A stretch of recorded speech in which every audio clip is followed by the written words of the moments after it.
कहानी की शुरुआत में हमें एक बीच पार्टी का सीन दिखाया जाता है जहाँ पर कुछ लोग पार्टी कर रहे होते हैं। उसी दौरान मिच उन सब का फ़ोन रख लेते हैं जिससे वो लोग किसी का वीडियो बनाकर इंटरनेट पर ना डाल सके। फिर उन्हें एक अजीब सी क्रीपी चीज़ मिलती है जिसे वो लोग तोड़ देते हैं। वहाँ पर मौजूद सारे लोग रात भर काफ़ी मस्ती करते हैं। फिर अगले दिन हम केली को देखते हैं जो सोकर उठती है। उसे वहाँ पर कुछ अजीब लगता है। इसी दौरान वहाँ कार में सोए हुए बाकी लोग भी उठ जाते हैं और यहाँ पर हम देखते हैं कि सैंडा उठते ही जोना को किस करने लगती है। इस पर वो उसे रोकता है और वो लोग टेबल पर सो रही मार्सा को जगाने की कोशिश करते हैं जो कि पूरी तरह से नेकेड होती है और जागने के बाद उसे उल्टियाँ होने लगती है। तभी केली की नज़र रेड पर बैठी हुई एक चिड़िया पर पड़ती है। इसे बैठे बैठे ही वो रेड अपने अंदर समा लेती है। ये देखकर केली बहुत घबरा जाती है और वह मार्सा को रेड पर पैर रखने के लिए मना करती है, लेकिन मार्सा काफ़ी परेशान होने की वजह से ध्यान नहीं देती और अपने पैर रेत पर रख देती है, जिससे उसके पैर रेत में फंस जाते हैं और वह उन्हें निकालने के लिए काफ़ी कोशिश करने लगती है। इससे उसके हाथ भी उस रेत में फंस जाते हैं और वह डर कर चिल्लाने लगती है। इसे देखकर वहाँ मौजूद सभी लोग शॉक्ड हो जाते हैं और वैंस उसे इस कंडीशन में देखकर रोने की मना करने के बावजूद उसकी तरफ भागता है, लेकिन रेत में फंसने की वजह से वो गिर जाता है और चिल्लाने लगता है। तभी जोना उसकी हेल्प के लिए कार स्टार्ट करने की कोशिश करता है, लेकिन वो स्टार्ट नहीं होती। फिर मिच उसकी तरफ रस्सी फेंकता है जिसे पकड़कर वो सब बच सके, लेकिन अब बहुत देर हो चुकी थी क्योंकि वैंस को रेत पूरी तरीके से खा रही होती है और उसका चेहरा धीरे धीरे करके गलता जा रहा था। इससे उसे बहुत ज़्यादा पेन हो रहा था और देखते ही देखते उसका पूरा शरीर रेत के अंदर समा जाता है और वहाँ पर मौजूद किसी को भी समझ नहीं आता कि वहाँ पर क्या हो रहा है। अब तक ये लोग बहुत डर जाते हैं, जिसके बाद मिच उन सबको ये विश्वास दिलाने की कोशिश करता है कि वैंस भले ही मर गया है लेकिन वह सब ठीक ठाक है और यहाँ से बचकर निकल जाएंगे। इसके बाद वो जोना को कार स्टार्ट करने के लिए कहता है, लेकिन यहाँ पर काफ़ी कोशिशों के बाद भी कार स्टार्ट नहीं होती। फिर केली रेत में अपने हाथ ऊपर से दिखाती है, इससे रेत में अजीब सी हलचल होने लगती है। फिर हम गिलबर्ट को देखते हैं जो ट्रैश कैन में फंसा होता है। वो जगने के बाद उन सबको आवाज़ देने लगता है जिससे वह उसे बाहर निकाल सके, लेकिन वो उसे हिलने के लिए मना करते हैं और कहते हैं कि इस रेत में कुछ है, अगर तुम इसमें गिर गए तो मारे जाओगे। लेकिन उसे इस बात पर यकीन नहीं होता और लगता है कि उसके साथ मजाक कर रहे हैं, पर मिच उसे विश्वास दिलाता है कि उनके पास 2 घंटे के अंदर हेल्प आने वाली है, इसीलिए उसे सिर्फ थोड़ी देर इंतज़ार करना है। इससे वह मान जाता है। फिर जब केली उसे पूछती है कि उसने ऐसा क्यों किया तो वह बताता है कि इससे उनके पास एक उम्मीद होगी, क्योंकि बिना किसी उम्मीद के एक ट्रैश कैन में फंसे रहना उसके लिए नामुमकिन हो जाएगा। अभी ये लोग वैसे ही काफ़ी देर तक पड़े हुए थे तो केली उन लोगों से पूछती है कि कल हमने इसी रेत में पार्टी की है, कल सब कुछ ठीक ठाक था, लेकिन आज ये रेत बिल्कुल बदल गई है। उसी समय वो लोग ध्यान देते हैं कि उन लोगों के अलावा पार्टी में मौजूद सारे लोग मारे जा चुके हैं और वो भी इसलिए बच गए क्योंकि वो लोग रेत की कांटेक्ट में नहीं है। ये जानकर सब बहुत ज़्यादा दुखी होती है। इधर गिलबर्ट को बहुत ज़्यादा पेन हो रहा था, इससे वो उन लोगों पर चिल्लाने लगता है और कहता है कि मुझे यहाँ से बाहर निकालो। इस पर जोना उसे समझाता है और उसे सनस्क्रीन लगाने के लिए देते हैं, इससे उसे धूप से कुछ राहत मिलेगी। उसी समय उन लोगों की नज़र उस क्रीपी चीज़ के एक हिस्से पर पड़ती है जो उन्हें रात को मिली थी। वो अब 2 टुकड़ों में दिख रही थी। इसे देखकर उन्हें पता चलता है कि वो एक अंधा था। इससे उन्हें ये बात कंफर्म हो जाती है कि इस अंधे से कोई ना कोई मॉन्स्टर निकला है और उसी वजह से रेड के संपर्क में आने से लोग मारे जा रहे हैं।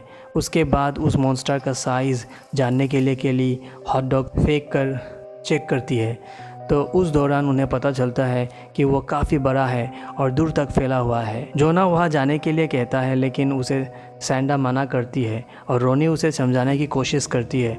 यहाँ पर काफ़ी देर तक कोई नहीं आने वाला क्योंकि बाकी लोग जो गायब है उन्हें भी कोई देखने नहीं आया।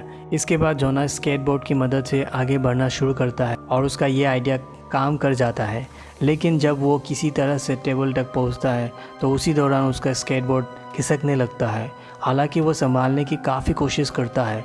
तभी इधर से कुछ खतरनाक रोए निकलने लगते हैं जो उसके पेट पर हमला कर देते हैं, लेकिन वह हिम्मत नहीं हारता और किसी तरह से टेबल पर चढ़ जाता है। पर उसी समय उसकी नज़र अपने पेट पर पड़ती है जो बुरी तरीके से घायल हो गया था। इसे देखकर बाकी सब लोग बहुत डर जाते हैं, लेकिन वो दोबारा उठकर बैग में सामान चेक करने लगता है और उसे बैग में एक केला मिलता है जिसे वो खाने की कोशिश करता है, लेकिन इससे उसे उल्टियाँ होने लगती है और तभी सबकी नज़र उसके पेट की तरफ पड़ती है जो पूरी तरह से सड़ रहा होता है और उसमें छाले पड़ने लगती है। इसे देखकर वो भी बहुत ज़्यादा डर जाता है। केली उसका हौसला बढ़ाती है और उसे बैग में मौजूद सामान सबको देने के लिए कहती है। वो एक एक करके सबको उसमें से ड्रिंक्स देता है और साथ ही साथ उसके पेट में हुई छाले बढ़ने लगते हैं और जब वो मिर्च को ड्रिंक फेंकता है तो खिंचाव पड़ने की वजह से उनसे ब्लीडिंग होने लगती है, जिससे उसे बहुत ज़्यादा दर्द होने लगता है। इस वजह से वो वही टेबल पर लेट जाता है और उस दौरान वो केली को विश्वास दिलाता है, उसे भरोसा दिलाता है कि वो उसे बहुत प्यार करता है। यह सुनकर वो बहुत ज़्यादा इमोशनल हो जाती है। फिर उन सब को अपने मोबाइल की याद आती है जो कि कार की डिग्गी में पड़ा हुआ होता है। इसे निकालने के लिए उन्हें नीचे जाना पड़ेगा। केली उन्हें किसी तरह डिग्गी को खोलने की कोशिश करती है, लेकिन वो इसमें नाकामयाब रहती है। फिर वो चाबी लेकर सैंडा की मदद से उसे खोलने की कोशिश करती है, लेकिन डिग्गी उसकी बॉडी में फंसने की वजह से पूरी तरह से नहीं खोल पाती, जिससे सैंडा को लगता है कि रोनी डिग्गी नहीं खोल पाएगी और रोनी भी कहती है कि मुझे उसको पूरा खोलने के लिए सहारा चाहिए क्योंकि वहाँ पर खड़ी नहीं रह सकती। इसके बाद सैंडा उसे एक ब्लैंकेट पकड़ाकर उसकी मदद से उसे खोलने के लिए कहती है, लेकिन फिर भी वो इस काम में नाकामयाब रहती है। अब इसके बाद केली उसे फिर से स्केचर की मदद से खोलने के लिए कहती है और इस बार रोनी डिग्गी खोलने में कामयाब हो जाती है। तभी यहाँ पर बीच पेट्रोल सुपरवाइज़र आ जाता है। उसकी गाड़ी की आवाज़ की वजह से रोनी का ध्यान भटक जाता है और वह फिसल जाती है। इससे उसकी उंगलियां डिग्गी में दब जाती है और वह बुरी तरह से पेन में चिल्लाने लगती है। इधर केली, गिलबर्ट और मिच उसे गाड़ी से उतरने से रोकते हैं और सारी चीज़ें समझाने की कोशिश करते हैं, लेकिन वो उनकी बातें बिल्कुल नहीं मानता।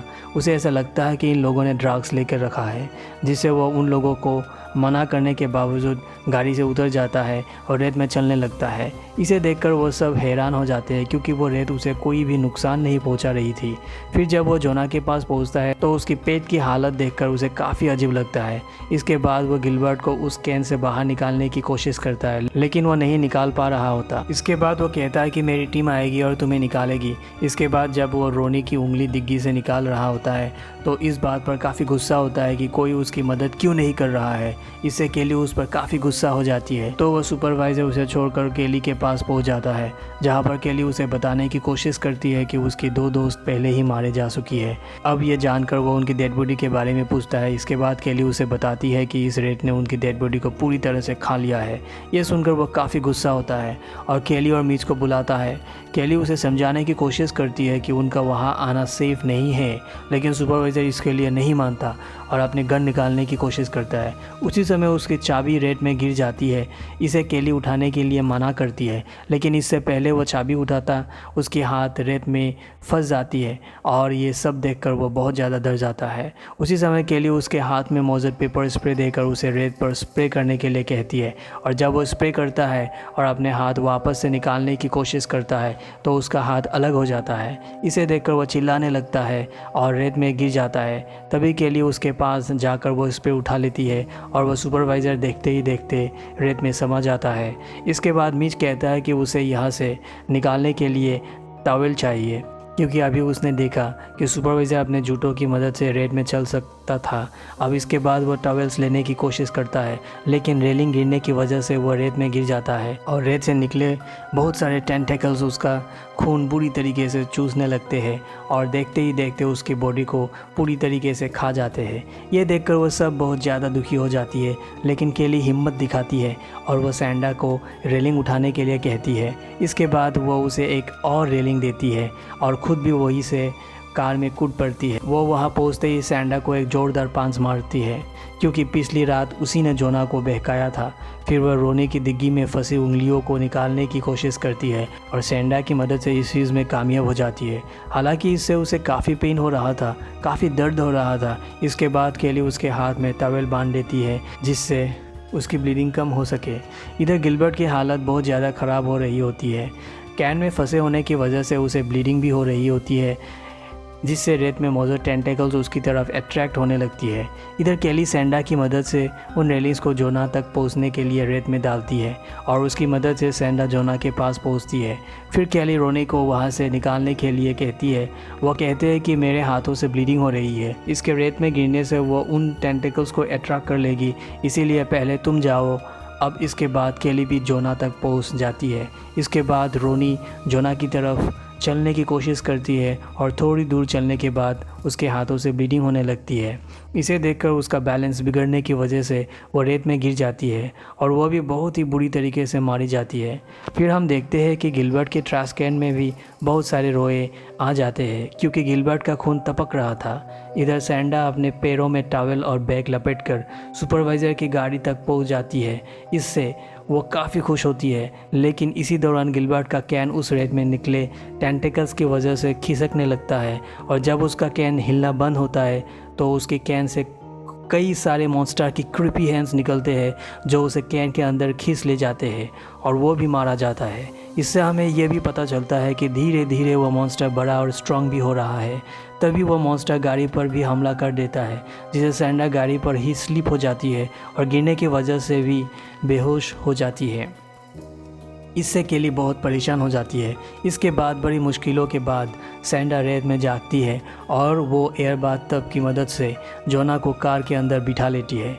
लेकिन जब केली कार के अंदर आती है तो उसी समय मॉन्स्टर उस पर अटैक कर देता है और गाड़ी का गेट बंद कर देता है। इसके बाद केली गाड़ी के ऊपर चढ़ जाती है। तभी उसे गैसोलीन के एक ऑयल कैन मिल जाता है, लेकिन जैसे ही उसे उठाती है तो वो मॉन्स्टर उससे इसके बाद वो दूसरा कैन उठाकर गाड़ी की चारों तरफ रेत में डालती है और लाइटर की मदद से वहाँ आग लगा देती है और ऑयल गिरने की वजह से उस मॉन्स्टर के ऊपर भी आग लग जाती है।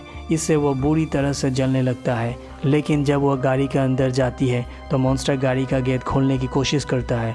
केली गेट को बंद कर लेती है। फिर वह मॉन्स्टर धीरे धीरे शांत हो जाता है और लोगों को नींद आ जाती है। अगली सुबह वहाँ पर एक आदमी आता है जो उन्हें उठाता है और इस समय जब केली गाड़ी से बाहर निकलती है वो काफ़ी डरी हुई थी, लेकिन जब वो रेत में पैर रखते हैं तो उसे महसूस होता है कि मॉन्स्टर मारा जा चुका है। इससे वो दोनों गाड़ी से बाहर निकलती है और वहाँ से चली जाती है। इधर हम जोना को देखते हैं जो कि मर चुका होता है। फिर हमें दिखाया जाता है कि वो मॉन्स्टर समुद्र में और शहर की तरफ बढ़ रहा है और यहीं पर ये मूवी ख़त्म हो जाती है। तो फ्रेंड्स, अगर आपको इस मूवी की एक्सप्लेनेशन पसंद आई हो तो वीडियो को लाइक कर देना और चैनल को ज़रूर सब्सक्राइब कीजिएगा ताकि मैं नए वीडियोस ला सकूं। Thank you.